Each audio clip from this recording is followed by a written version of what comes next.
Bismillahirrahmanirrahim. Assalamualaikum warahmatullahi wabarakatuh.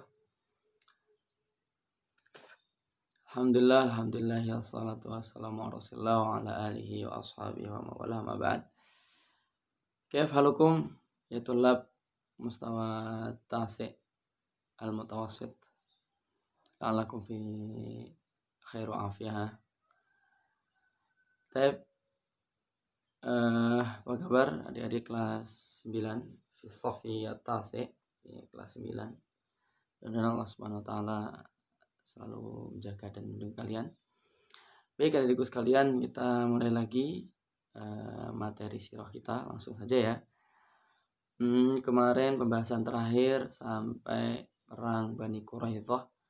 Perang Bani Quraidah ini adalah perang antara orang Islam dengan orang-orang Yahudi, salah satu suku Yahudi, dan pemenangnya adalah kita. Dari perang ini kita dapat harta rampasan yang banyak sekali. Dari zaman dahulu sampai zaman sekarang, orang-orang Yahudi itu terkenal dengan senjata-senjata perang mereka yang mutakhir, yang terbaru. Dan orang-orang Bani Quraidah ini termasuk orang-orang yang memang piawai dalam membuat senjata perang. Dan dari zaman ke zaman kita umat Islam itu tidak pernah membuat senjata. Nah, jarang sekali kita buat senjata. Enggak dominan banget lah. Biasanya senjata-senjata itu kita dapatkan dari rampasan perang. Jadi mereka orang-orang kafir bikin senjata dibuat untuk kita pakai memerangi mereka. Nah, sebagaimana yang terjadi pada perang Bani Quraidah. Kemarin udah tak kisahkan, jadi tidak perlu tak kisahkan ulang di sini. Nah, dan itu perang Khandaq serta perang Bani Quraidah ini terjadi tahun 5 Hijriah. Nah, selesai perang itu, perang Khandaq dan perang Bani Quraidah, selesai perang Khandaq kata Rasulullah, minal an sanaghzuhum, dari sekarang kita yang akan menyerang mereka. Nah, jadi selama ini ketika perang Badar, perang Uhud, itu kita selalu yang diserang. Mereka datang ke Madinah untuk menghabisi kita. Tapi setelah perang Khandaq kata Rasulullah SAW, bahwa setelah itu kita yang akan menyerang mereka. Berarti hal ini menunjukkan bahwa umat Islam sudah kuat, sudah siap untuk expans, sudah siap untuk futuhat, pembebasan. Padahal sekali lagi jumlah mereka masih sekitar 3.000-an. Masya Allah. Hamasah ya tullah. Semangat. Nah, cita-cita yang tinggi dengan menjalankan visi dan misi itu yang jelas.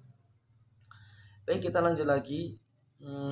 Ternyata Rasulullah SAW ini setelah perang Bani Quraidah selesai, beliau bermimpi. Mimpinya itu indah sekali. Yaitu para sahabat itu dibotakin. Tahalul berarti tandanya tahalul. Nah, tahalul ini biasa kita lakukan ketika kita selesai menunaikan rangkaian rukun-rukun umroh atau rukun-rukun haji. Nah, ketika terus kemudian dalam mimpi Rasulullah juga, kalau nggak salah, Rasulullah dan para sahabatnya menyembelih binatang kurban yang begitu banyak. Nah, ini juga menyembelih binatang ini juga identik dengan ibadah haji. Nah, apalagi kalau kita melakukan ibadah haji tamattu, atau haji kiron, nanti ada beberapa jenis haji ya. Ini diharuskan untuk menyembelih sembelihan. Baik adik-adik sekalian. Terus kemudian mimpi itu dikisahkan kepada sahabat-sahabat Rasulullah SAW. Mimpi ini terjadi tepatnya tahun 6 Hijriah. Nah, lalu para sahabat senang sekali bahwa mereka akan menunaikan ibadah haji, seolah-olah ini Mekah nanti akan menjadi kota Islam. Apalagi mereka yang berasal dari kaum muhajirin, betapa senang sekali mereka akan kembali ke tanah air mereka, maksudnya untuk melihat dan lain sebagainya, kangen dengan tanah air mereka, walaupun nanti mereka akan kembali ke kota Madinah. Nah, terus kemudian Rasulullah SAW pun dengan para sahabatnya menuju kota Makkah dengan memakai baju ihram. Nah, baju ihram ini identik dengan ibadah umrah dan ibadah haji. Terus kemudian banyak sekali yang ikut, perempuan juga ada kalau nggak salah. Terus mereka tidak membawa senjata. Jadi senjata perang, kalau senjata perang itu kan banyak anak-anak. Kadang orang ketika memakai baju perang itu tidak hanya di tangannya itu pedang, tapi ada juga panah, ada juga tombak-tombak pendek. Nah, untuk melempar, karena mereka pada umumnya itu punya kemampuan melempar tombak yang bagus. Nah, ini hanya membawa senjata-senjata sifatnya senjata safar, senjata untuk bepergian. Kalau misalnya ada apa-apa, mereka bisa mengatasi masalah tersebut. Nah terus kemudian mereka pun mulai menuju Mekah. Dan biasa, nanti kalian juga akan paham, termasuk Indonesia pula, ini pasti akan menaruh tentara-tentaranya di perbatasan-perbatasan. Kenapa demikian? Ketika ada pasukan luar yang menyerang, itu yang di perbatasan segera tahu, terus kemudian mengabarkan di pusat bahwa kita diserang. Nah, demikian juga orang-orang Mekah, orang-orang kafir Mekah, orang-orang kafir Quraisy ini juga punya mata-mata di pinggir-pinggir kota Mekah. Jadi ketika nanti ada pasukan yang menyerang, mereka tahu. Dan benar pula mereka mendapati bahwa Rasulullah SAW beserta para sahabatnya ini menuju kota Mekah. Lalu dilaporkanlah kepada pembesar-pembesar kafir Quraisy. Di antaranya adalah Abu Sufyan, ada lagi Ikrimah bin Abu Jahal dan lain sebagainya. Dilaporkan, wah ini kita bagaimana ini? Lalu mereka pun di stop oleh para kafir Quraisy. Mereka di stop. Terus kemudian sebelum Rasulullah SAW masuk, nah ini kemudian Utsman bin Affan radhiyallahu ta'ala anhu, sebelum mereka di stop. Jadi sebelum mereka melakukan ibadah haji, ini Utsman bin Affan radhiyallahu ta'ala anhu pada haji tiba umrah, lupa nanti tak cek lagi, pada haji kayaknya. Nah, Utsman ingat saat ibadah haji, Utsman bin Affan radhiyallahu ta'ala anhu ini dikirim oleh Rasulullah sallallahu alaihi wasallam ke Mekah untuk menghabari orang-orang kafir Quraisy bahwa Rasulullah datang ke Mekah tidak tujuannya untuk perang, tapi tujuannya hanya untuk melakukan ibadah haji. Nah, sebenarnya Rasulullah SAW ini tidak mengirimkan Utsman, tapi yang dikirimkan adalah Umar bin Khattab radhiyallahu ta'ala anhu. Umar bin Khattab dengan rojah atau aklihi, dengan akal yang cerdas, beliau mengatakan bahwa wahai Rasulullah, saya tidak punya keluarga yang kuat di sana. Nah, karena Umar ini marganya Al-Adawi. Al-Adawi ini tidak sekuat marganya Utsman, yaitu Al-Umawi atau orang Umayyah.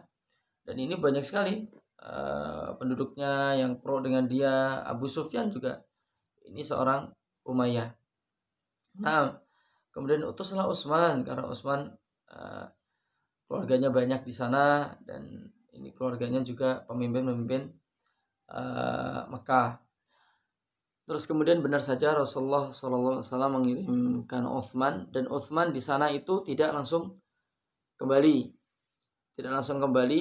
ditahan oleh kaumnya, oleh keluarganya, lebih begitu. Terus tersiar kabar bahwa Utsman bin Affan radhiyallahu ta'ala anhu ini telah terbunuh. Maka ketika telah terbunuh, kita tahu undang-undang internasional zaman itu sampai zaman sekarang juga, bahwa utusan itu pertama tidak boleh dibunuh. Utusan itu harus dimuliakan, utusan itu harus dikasih makan enak. Ketika mereka kok tidak bisa memuliakan dan ngasih makan enak, sangat benci dengan utusan tersebut, maka tidak dibunuh, diusir aja, udah selesai. Nah, namanya diplomat ya, atau delegasi. Nah, ini tersiar berita bahwa Utsman bin Affan radhiyallahu anhu ini dibunuh. Kalau dibunuh berarti ngajak perang. langsung Rasulullah mengumpulkan para sahabat-sahabatnya untuk berbaiat di bawah sebuah pohon. Nanti baiat tersebut disebut dengan baiatur ridwan. Ingat anak ya, nanti insyaallah akan keluar UTS. Baiatur ridwan. Terus kemudian yang baiat di sana itu siap untuk menolong Utsman. Nah, terus jadi semuanya udah berbaiat, siap menyerang kota Mekah. Dengan berita tersebut, ternyata Utsman ini kembali, tidak dibunuh. Oh ya sudah, Utsman kembali. Singkat cerita, ternyata Utsman begitu balik ke Mekah itu disambut oleh kaumnya. Terus kemudian kaumnya ngomong gini, kalau kamu pengen umroh, ya sudah umroh dulu saja. Terus kata Utsman, enggak, saya tidak akan umroh kalau tidak bersama Rasulullah SAW, bersama dengan para sahabatnya. Baik anak-anak, lanjut lagi. Terus intinya, singkat cerita, bahwa Rasul tidak boleh masuk. Terus terjadilah perjanjian antara Rasulullah dengan orang-orang kafir Quraisy. Dalam hal ini yang menggawi tentunya Abu Sufyan. Dalam hal ini tentunya yang menggawinya adalah Abu Sufyan. Lalu diutuslah dari kafir Quraisy untuk mencatat isi perjanjian tersebut. Namanya adalah Suhail bin siapa itu saya lupa. Nah, terus kemudian sepakat mereka mengikat sebuah perjanjian. Terus di antara butir-butir isi perjanjian tersebut, jadi pertamanya Rasulullah SAW dari pihak siapa itu? Dari pihak Rasulullah SAW, dari pihak umat Islam, juru tulisnya adalah Ali bin Abi Thalib, dan dari pihak kafir Quraisy, juru tulisnya adalah Suhail. Nah saat itu Rasulullah pun mendikte, uktub ya Ali, tulislah wa Ali min Muhammadin Rasulullah sallallahu alaihi wasallam. Uktub ya Ali bismillahirrahmanirrahim. Terus kemudian ketika itu orang-orang kafir Quraisy menolak, man Rahman, man Rahim. Siapa Rahman, siapa Rahim? Kami enggak mengenal itu. Jadi tulis saja bismillah gitu toh, dengan menyebut nama Allah. Terus kemudian kata saat itu umat Islam pada emosi. Terus kemudian kata Rasulullah, ya Ali uktub bismillah. Terus kemudian menulis bismillah. Terus uktub ya Ali min Muhammadin Rasulullah sallallahu alaihi wasallam. Tulislah wa Ali dari Muhammad Rasulullah sallallahu alaihi wasallam. Terus kemudian Suhail pun membantah, loh, andaikan kami mengimani, mempercayai bahwa kamu Muhammad utusan Allah, maka kami nggak bakal memerangi kalian. Kami itu nggak percaya bahwa kami tidak akan memerangi kamu, wahai Muhammad.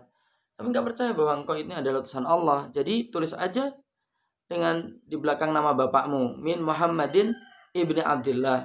Nah, dari Muhammad putra Abdullah. Terus kemudian umat Islam geram semuanya. Terus kata Rasulullah, uktub ya Ali min Muhammadin ibni Abdullah. Terus jadi isi perjanjian itu sesuai dengan yang didiktekan oleh orang-orang kafir Quraisy. Nah, perjanjian tersebut isinya adalah pertama, mereka damai, tidak saling menyerang selama 10 tahun. Insyaallah ini enak. Jadi nanti insyaallah saya akan sebutkan beberapa poin kelebihan dari ini. Terus itu satu. Kedua,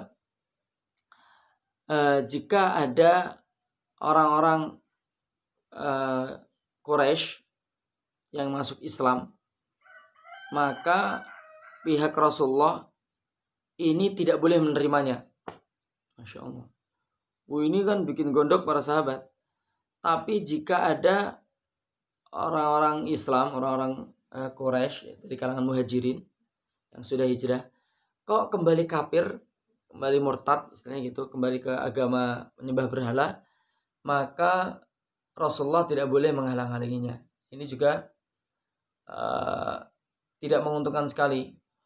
Terus ada beberapa butir lagi yang sifatnya itu seolah-olah tidak menguntungkan umat Islam, dan selalu Rasulullah setuju. Nah, ini yang terkadang membuat banyak dari umat Islam itu geram karena dinilai isi perjanjian itu tidak adil. Nah, terus perjanjian itu pun sudah diteken.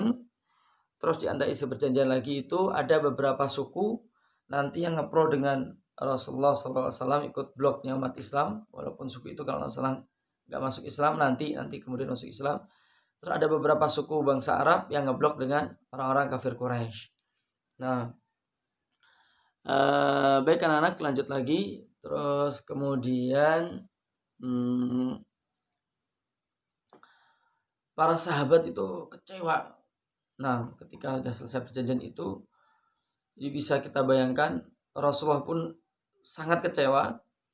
Terus menghadapi para sahabat yang kecewa kepada perjanjian tersebut yang Rasulullah mengiyakan. Nah, tapi di sisi lain Khalid bin Walid radhiyallahu anhu yang saat itu masih kafir, dia kecewa. Kenapa? Kata dia, kalau gitu dari perjanjian ini keuntungan apa yang kita dapatkan? Keuntungan apa yang kita dapatkan? Kenapa demikian? Karena menurut Khalid bin Walid radhiyallahu anhu, dia cerdas sekali.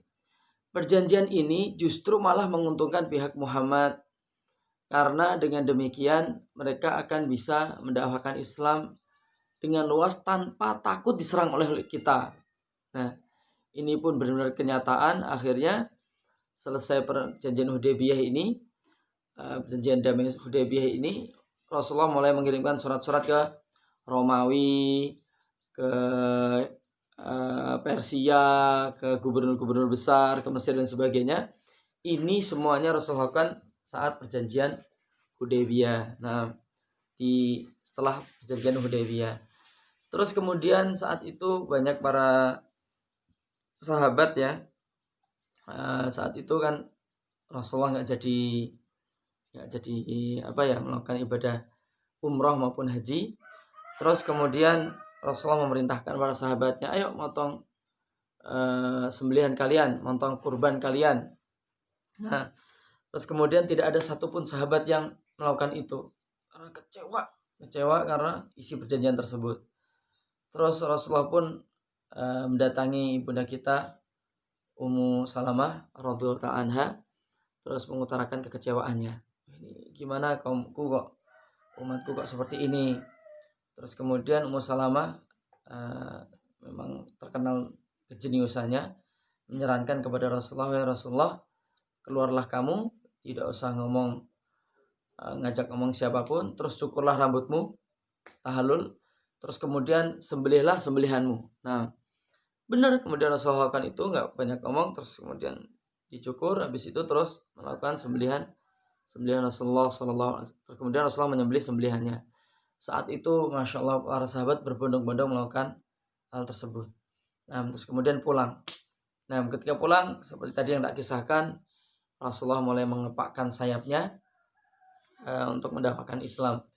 Nah, di tengah-tengah perjanjian Hudaybiyah ini ternyata benar anak-anak. Orang-orang kafir Quraisy itu 1, 2, 3, 4, 5, 6, 7, 8, 9, 10 itu ada yang masuk Islam. Ketika masuk Islam, mereka berhijrah ke Rasulullah SAW dan sesuai perjanjian Rasulullah menolak. Masya Allah. Nah, tapi masalahnya mereka nggak mau balik ke Mekah, karena kalau balik ke Mekah bakal malah lebih repot. Nah, terus akhirnya mereka tinggal di pinggiran kota Mekah yang antara perjalanan ke Mekah dan Madinah ya. Jadi mereka di pinggiran, justru karena mereka nggak ada penghasilan dan sebagainya, mereka ini menjadi liar. Maksudnya liar itu bagaimana? Mereka ini kalau ada kafilah dagang Quraisy jadi nyegat, orang lebih gitu, kayak mirip-mirip perampok lah gitu. Ya, karena butuh makan dan sebagainya. Akhirnya orang kafir Quraisy pun bingung. Terus akhirnya yaudah nggak apa, kalian datang ke udah nggak apa-apa, kalian ke Madinah aja. Akhirnya jadi seolah-olah isi butir-butir perjanjian itu tidak berlaku, yang menggagalkan orang-orang kafir Quraisy sendiri. Nah, dan saat itu ada peristiwa besar. Orang-orang Quraisy pun jadi enak. Mereka pun melakukan perniagaan ke Syam, nggak takut dicegat oleh orang-orang Islam sebagaimana terjadi pada perang Badar. Enggak, aman-aman aja. Nah, terus kemudian siapa itu Abu Sufyan dan kafilahnya ketika sudah sampai wilayah Syam, sampai sana dan berdagang di sana, ternyata Rasulullah SAW sudah mengirimi surat kepada Heraklius. Heraklius ini adalah raja Romawi, tempatnya di Roma. Ternyata Rasul sudah mengirim surat, sudah menawarkan Islam untuk menyuruh Heraklius masuk Islam. Jadi isi suratnya itu aslim taslam. Masuk Islamlah kamu, wahai Heraklius, maka kamu akan selamat. Terus wahai Heraklius, kalau kamu masuk Islam, maka kamu akan mendapatkan pahalamu dan pahala orang-orang yang mengikutimu. Nah, kalau nggak salah kurang lebih isinya gitu. Tapi kalau kamu tidak mau masuk Islam, maka kamu akan